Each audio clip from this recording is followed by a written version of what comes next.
Hi, I'm Lauren Lozano, and this is Eric Johnson, and we are part of the worship team at Campus Church. Times are really different right now, and it is changing as the day goes by. And I think as the church, realize that our rhythms are changing and they're different, worship is changing and is different. And I think just as we might not see as worship being an everyday thing, as we are social distancing and being apart from our church body, we're starting to realize that worship is every day. And I just wanted to talk with you, Eric, about how you're feeling, how things are changing for you, and how you are worshiping every day in this season. So that's a great question. So I want to go back a little bit historically to talk about how I have learned to worship in the last couple of years.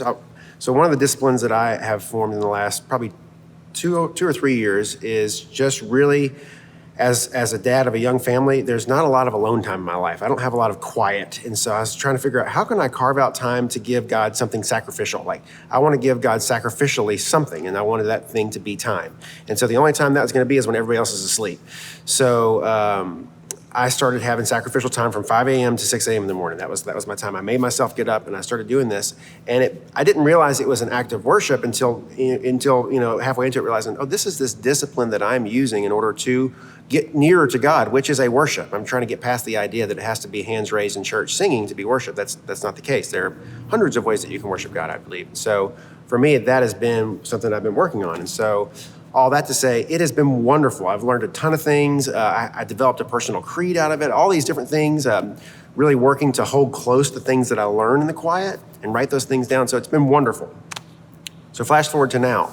I was one of those people that when this thing first started happening, I thought, we're taking this way too serious. This is silly. Like, everybody needs to just calm down. Nobody needs to cancel anything. This is silly.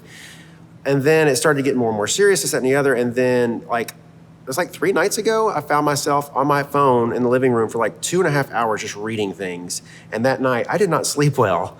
And I realized I'm starting to feed into the anxiety and the hysteria, and I'm starting to kind of struggle. And like the next day, I was not myself. I'll say that I was not myself at all. There was a lot of fear and worry and anxiety. And so on top of all that is all of my rhythms are off. I'm not going to work right now. I'm working from home, which is another thing we're trying to figure out how to do with 2 kids in the house. So everything about my day and my rhythms are off. And so my worship has been off.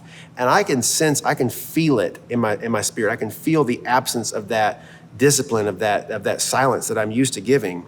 And so the answer I'm giving right now is that right now I'm learning that I have to adjust everything about my rhythms. I have to start having new rhythms in order to get that silence back, because right now, honestly, I'm not worshiping. And as a result, my spirit is not where I would rather it be. And my wife even noticed it. Sandy, she's like, are you okay today? I was like, no, I'm not okay. And it took me a while to start naming the things that are causing me to be not okay. One, I had to name the fact that I'm actually anxious about this. I didn't think I would be, but I'm actually anxious about it. And just saying that out loud was good. And then I had the privilege of listening to Jack Underwood. If you haven't watched him, his videos about how to combat these things. And one of the things he talks about is using the numbers on your side and just saying these numbers out loud and realizing, I don't need to be anxious.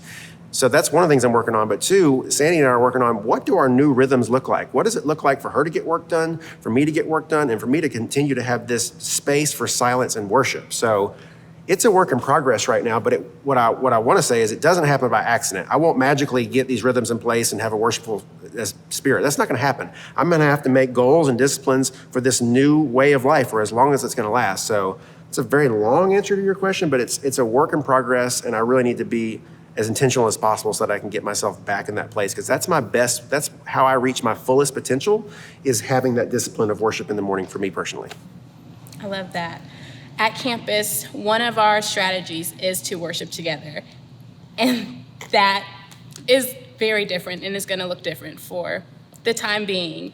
And our prayer is that with these resources that we're providing you, with the resources that a lot of different churches and companies are providing us, is that we can learn what worship looks like for us and our family in these times. So we just continue to pray for you all. Stay well, wash your hands, and social distance.